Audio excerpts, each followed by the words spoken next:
citoyenneté du monde, en fait, c'est un mouvement qui a été pensé par deux Américaines en 1928. C'est un mouvement qui prône un gouvernement mondial. Donc cette idée a été reprise en 1949 par Gary Davis, qui est un citoyen américain. Il ouvre en 1949 le registre des citoyens du monde. Il a lui-même abandonné sa citoyenneté américaine pour prendre la citoyenneté mondiale. Donc c'est une citoyenneté qui n'a pas de valeur juridique, mais qui a une valeur symbolique très forte. Einstein était citoyen du monde, Camus, l'abbé Pierre et plein d'autres. C'est un projet de court-métrage d'une quinzaine de minutes.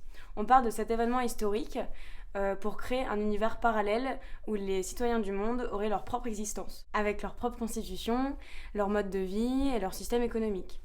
Les sédentaires existent toujours, ils peuvent choisir de rester affiliés à leur patrie, ou bien d'avoir le statut de citoyen du monde, qui est un statut irréversible.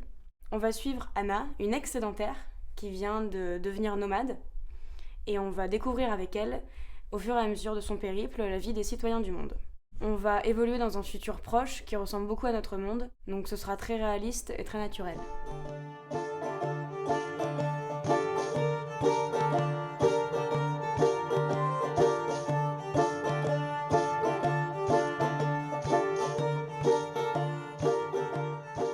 Tout projet a un coût, et si on veut faire de belles choses, on a besoin de vous. Votre participation nous permettra de louer du matériel professionnel et de financer la post-production pour que le court-métrage voie le jour. Il y a aussi les acteurs et les techniciens à choyer pour que leurs prestations soient au top. Si vous êtes curieux et intéressé, il y a le détail du budget un peu plus bas dans la page. On a l'impression de vivre un peu dans une époque de transition.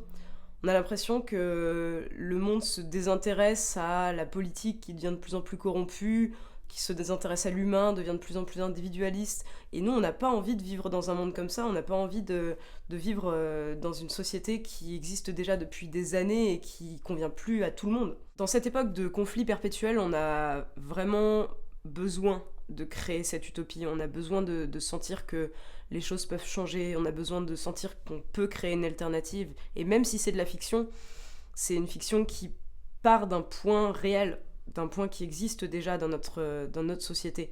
Et pourquoi pas continuer dans cette démarche-là. C'est un projet auquel on a pensé depuis maintenant 1 an et on a besoin de vous pour qu'il puisse enfin voir le jour.